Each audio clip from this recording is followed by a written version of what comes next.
नमस्कार दोस्तों, मैं Vijay Tiwari the book society में आपका स्वागत है। जहां हम आज की इस वीडियो के माध्यम से सब्जेक्ट कोड बीपीएससी 112 के कुछ महत्वपूर्ण प्रश्नों की चर्चा आपके साथ करने जा रहे हैं। जैसा कि परीक्षाएं नज़दीक हैं, तो इन परीक्षाओं को ध्यान में रखते हुए ही हमने मोस्ट रिपीटेड और मोस्ट इंपॉर्टेंट जो क्वेश्चन हैं उसे अपनी पीडीएफ में रखा है। जहां आज की वीडियो में जो हमारा पहला प्रश्न है वो प्रश्न ये है कि राष्ट्रीय सुरक्षा पर कौटिल्य के विचारों की व्याख्या कीजिए। तो कौटिल्य के बारे में तो आप सभी जानते ही होंगे कि मौर्य साम्राज्य की स्थापना में कौटिल्य की क्या ही भूमिका थी। तो कौटिल्य, जिन्हें चाणक्य के नाम से भी जाना जाता है और इन्हें विष्णुगुप्त के नाम से भी जाना जाता है।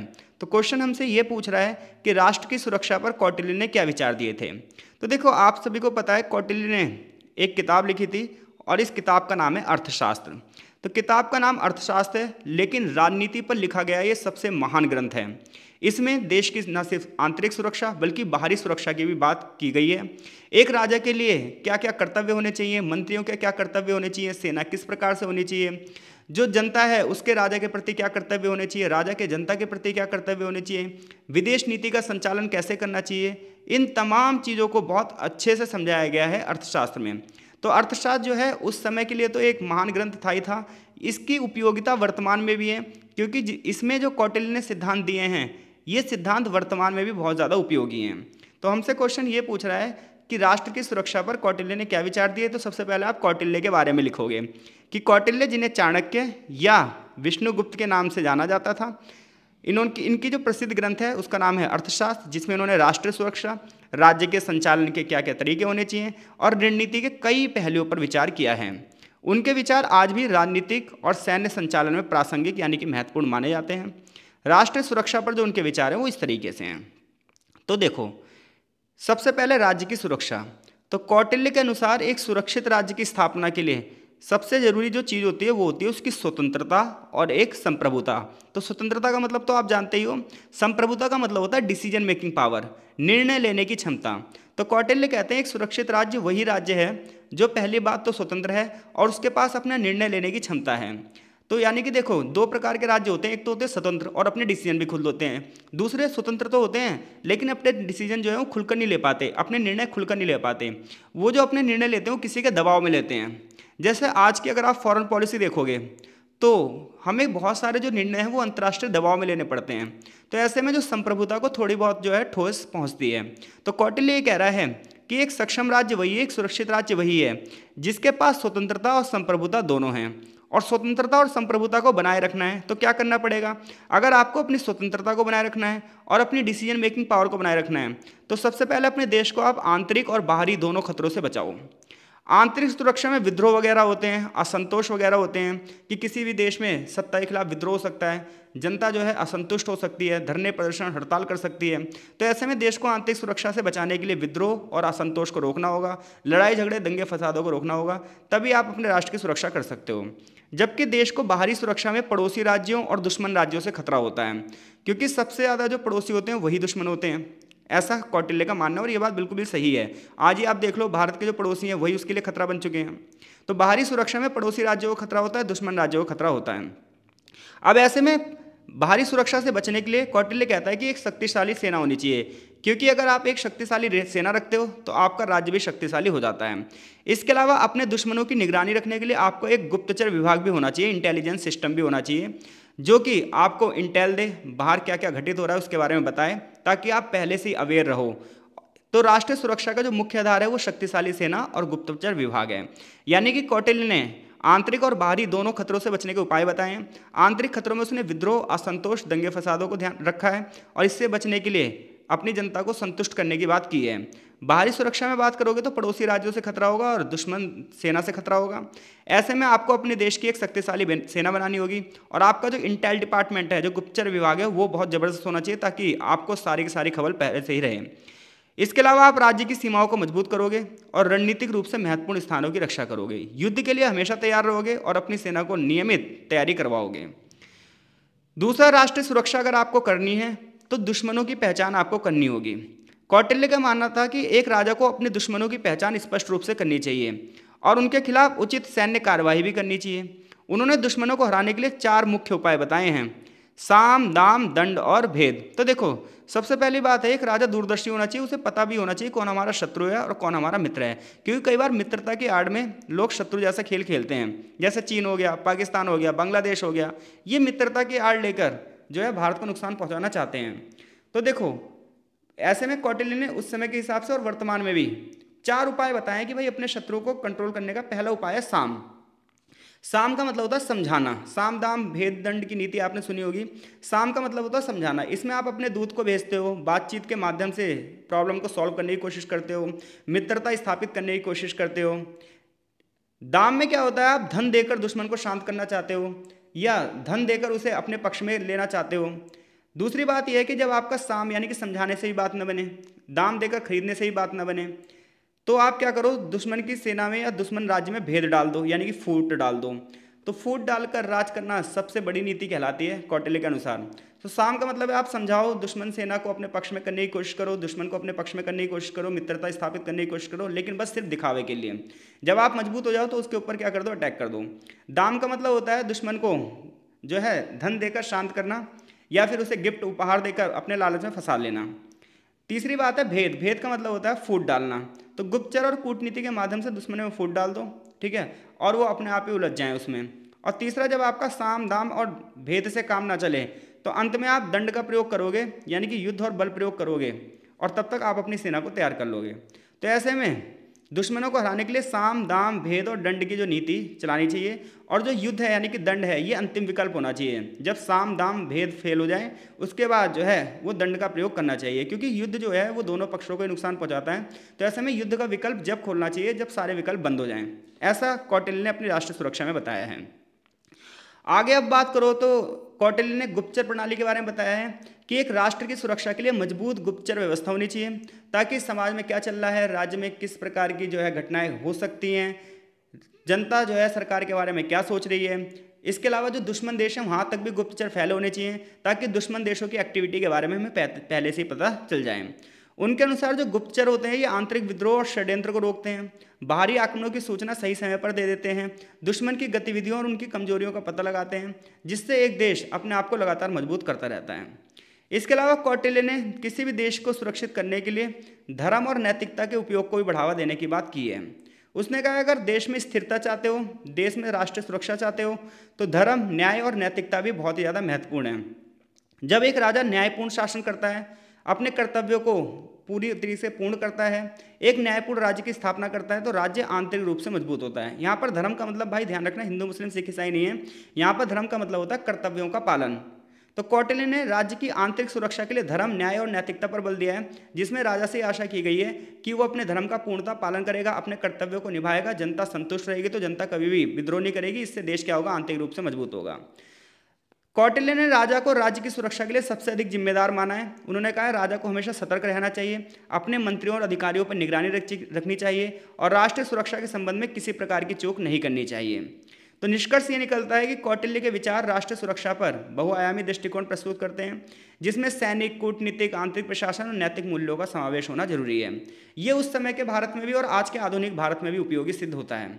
इसलिए कौटिल्य जो हैं वो सीमाओं के पार हैं समय की, और आज भी उनके विचारों का जो है वो महत्व है। तो अगर क्वेश्चन आपसे पूछता है कि कौटिल्य के सुरक्षा पर विचार बताओ, तो आप सबसे पहले कौटिल्य का एक इंट्रो दोगे, उनकी किताब अर्थशास्त्र का नाम लिखोगे, फिर खतरे के जो सोर्स बताओगे। एक खतरा होता है आंतरिक, एक होता है बाहरी। आंतरिक खतरे से निपटने के लिए जो उन्होंने उपाय बताए, गुप्तचर व्यवस्था वगैरह, और राज्य को जो है वो न्याय व्यवस्था को स्थापित करना चाहिए वो बताओगे।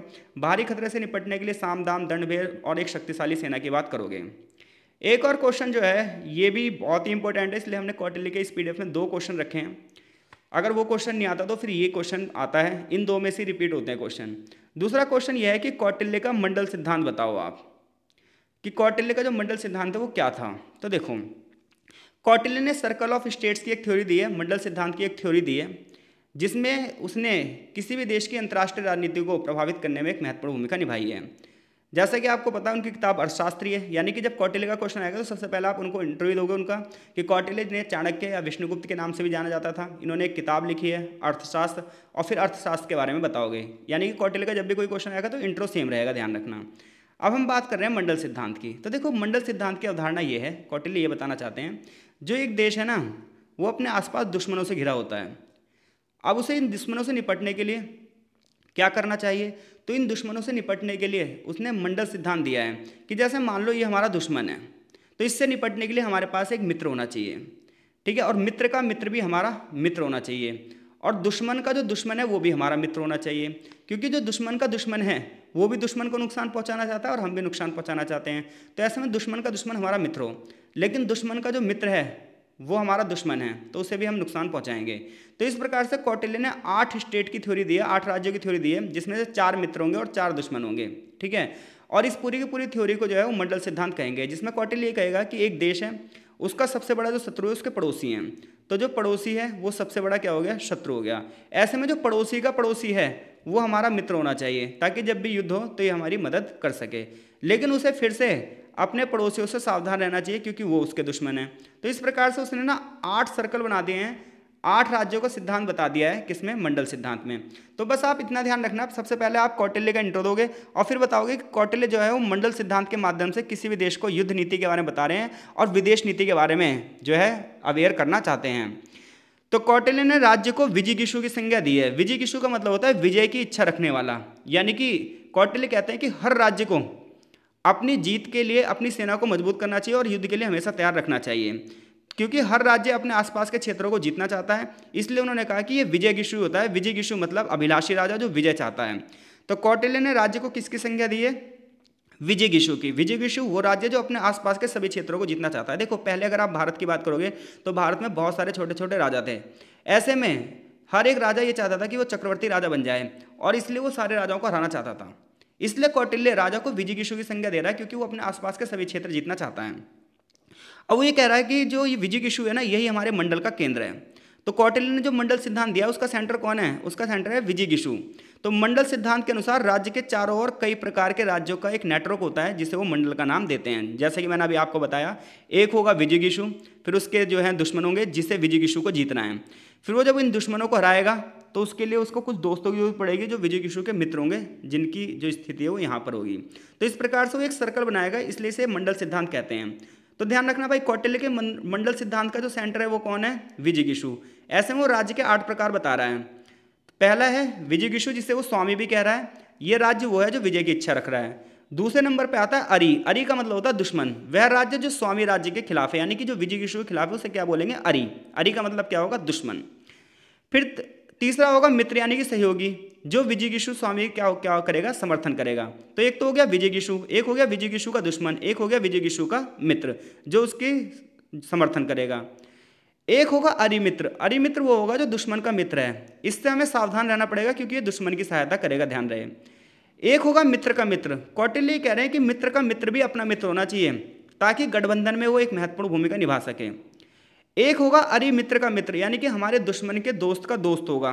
ये दुश्मन का सहयोगी होगा, तो इससे हमें क्या करना पड़ेगा? इससे हमें बचकर रहना पड़ेगा, क्योंकि युद्ध में ये हमें नुकसान पहुंचा सकता है। 7वें नंबर पे एक उदासीन राज्य आता है, जिसे तटस्थ कहते हैं। इसे युद्ध वगैरह से कोई लेना देना नहीं होता और ये किसी का पक्ष नहीं लेता, यानी कि दो के बीच में लड़ाई होगी तो ये किसी का पक्ष नहीं लेगा। ये होते हैं उदासीन राज्य। जैसे भारत पाकिस्तान की जब लड़ाई होती है तो जो श्रीलंका है ना, वो किसी का पक्ष नहीं लेता। तो श्रीलंका कैसा हो गया? तटस्थ राज्य। भारत और श्रीलंका में भारत हो गया विजयगीषु, जो जीतने की इच्छा रखना चाहता है, ठीक है। और श्रीलंका हमारा, जो पाकिस्तान है वो हमारा हो गया दुश्मन। अब पाकिस्तान का जो मदद करने आ रहा है वो है चीन। तो चीन जो हो गया वो अरिमित्र हो गया, यानी कि भारत हो गया विजयगीषु, पाकिस्तान हो गया अरि। अरि यानी कि शत्रु, और अरि का मित्र कौन हो गया? चीन। तो इस प्रकार से ये पूरी व्यवस्था चलती है। फिर एक होते हैं पश्चिमी और दूरस्थ राज्य। ये सीधे तौर से युद्ध से नहीं जुड़े होते हैं, लेकिन कूटनीतिक रूप से महत्वपूर्ण होते हैं। जैसे भारत पाकिस्तान का जब युद्ध होता है तो अमेरिका और रशिया अपने अपने तरीके से पैतरे चलने लग जाते हैं। तो ये सीधे तौर पर युद्ध में नहीं आते, बल्कि डिप्लोमेटिक भूमिका निभाते हैं। तो कौटिल्य जो है वो मंडल सिद्धांत में 8 प्रकार के राज्य बता रहा है, ध्यान रखना। पहला होता है विजयगीषु, जो क्षेत्र को जीतना चाहता है। एक होता है अरि, जो विजयगीषु का दुश्मन है। मेन लड़ाई इन दोनों के बीच में है, बाकी इनके सपोर्टर हैं या फिर सपोर्टर नहीं है। तो जो विजयगीषु का सपोर्टर है उसे बोलेगा वो मित्र, जो अरि का सपोर्टर है वो है अरिमित्र। बस ये ध्यान रखना आप। और फिर वो कह रहा है कि मित्र के मित्र को अपने गठबंधन में शामिल करना चाहिए, और दुश्मन के मित्र को अपना दुश्मन समझना चाहिए और उससे सावधान रहना चाहिए। फिर एक राज्य होते हैं तटस्थ राज्य, उन्हें युद्ध से किसी का भी पक्ष नहीं लेते वो। और एक होते हैं पश्चिमी या दूरस्थ राज्य, जिन्हें सीधे तौर से युद्ध में संबंध तो नहीं है, लेकिन फिर भी वो अपना फायदा उठाने की कोशिश कर रहे हैं। कौटिल्य ने मंडल सिद्धांत में ये बताया है कि युद्ध से बचने के लिए राजनीतिक और कूटनीतिक संबंध स्थापित करने चाहिए। कौटिल्य का कहना था कि हर राज्य को अपने लाभ के आधार पर संबंध बनाने चाहिए, क्योंकि राजनीति में कोई भी स्थायी मित्र नहीं है, राजनीति में कोई भी स्थायी दुश्मन नहीं है। उन्होंने कहा एक दोस्त जो है वो दुश्मन भी हो सकता है और एक दुश्मन दोस्त भी हो सकता है, ये समय और परिस्थिति के हिसाब से है। तो राज्य को अपनी सुरक्षा के हिसाब से मित्र और शत्रु बनाने चाहिए। इससे पता चलता है कि कौटिल्य का मंडल सिद्धांत जो है वो फिक्स नहीं है, ये आवश्यकता और परिस्थिति के हिसाब से बदल सकता है। स्थिति बदलेगी तो दुश्मन मित्र बन जाएगा और मित्र दुश्मन बन सकता है। इसके अलावा उसने अपनी विदेश नीति में साम दाम दंड और भेद की नीति का प्रयोग किया, जो हमने पहले ही वाले क्वेश्चन में डिस्कस कर लिया है। इसके अलावा उसने राज्य की सुरक्षा के लिए अपनी सेना को बाहरी आक्रमण से बचाने के लिए मजबूत करने का प्रयास किया, ये भी आप मंडल सिद्धांत में बताओगे। मंडल सिद्धांत का यथार्थवादी, देखो यथार्थवादी का मतलब ये है कि ये रियलिस्टिक है भी या नहीं है, क्योंकि दो प्रकार की चीज़ें होती हैं, एक सोचने में अच्छी लगती हैं और एक रियलिटी में है या नहीं है। तो कौटिल्य का जो मंडल सिद्धांत है व्यवहारिक भी है और इसका रियलिटी से लेना देना भी है कि यानी कि वास्तविकता में भी ये है। तो अगर आप किसी भी दो देशों की अगर आप युद्ध देखोगे तो उसमें एक पूरा का पूरा सर्कल बन जाएगा, जिसमें कुछ देश ऐसे होंगे जो युद्ध में किसी का पक्ष नहीं लेंगे, कुछ देश ऐसे होंगे जो युद्ध में किसी का साथ नहीं देंगे लेकिन उसे प्रभावित करने की कोशिश करेंगे, कुछ देश ऐसे होंगे जो दोनों का साथ देंगे वो होंगे मित्र, फिर कुछ देश ऐसे होंगे जो उनका साथ देंगे वो होंगे अरिमित्र, और कुछ होंगे मित्र के मित्र। तो इस प्रकार से अगर आज भी देखोगे आप मंडल सिद्धांत जो है वो व्यवहारिक है। तो कौटिल्य ने मंडल सिद्धांत में नैतिकता की बजाय यथार्थवाद पर जोर दिया है, राज्य के विस्तार और सुरक्षा पर ध्यान दिया है। निष्कर्ष ये निकलता है कि कौटिल्य का मंडल का जो सिद्धांत है ये राज्य की कूटनीति और राष्ट्रीय सुरक्षा के लिए एक बहुत अच्छा ढांचा प्रदान करता है। यह सिद्धांत राजा को समझने में मदद करता है किस प्रकार से गठबंधन बनाना चाहिए और किस प्रकार से दुश्मनों से सावधान रहना चाहिए। तो मैं मान के चल रहा हूँ इन दोनों क्वेश्चनों में से अगर कोई भी क्वेश्चन पेपर में आ गया तो डेफिनेटली आप इस क्वेश्चन के आंसर को दे दोगे। तो इस वीडियो में हम इतना ही रख रहे हैं। अगली वीडियो में हम बौद्ध धर्म के सिद्धांत और जैन धर्म के सिद्धांतों पर चर्चा करेंगे। तो मिलते हैं आपसे नेक्स्ट वीडियो में, तब तक के लिए आपका बहुत बहुत धन्यवाद। कमेंट बॉक्स में कमेंट करके अपनी प्रतिक्रिया जरूर दो, ताकि हमें पता चल पाए कि ये चीज़ें आपको समझ में आ भी रही हैं या नहीं आ रही हैं। तो आपका बहुत बहुत धन्यवाद।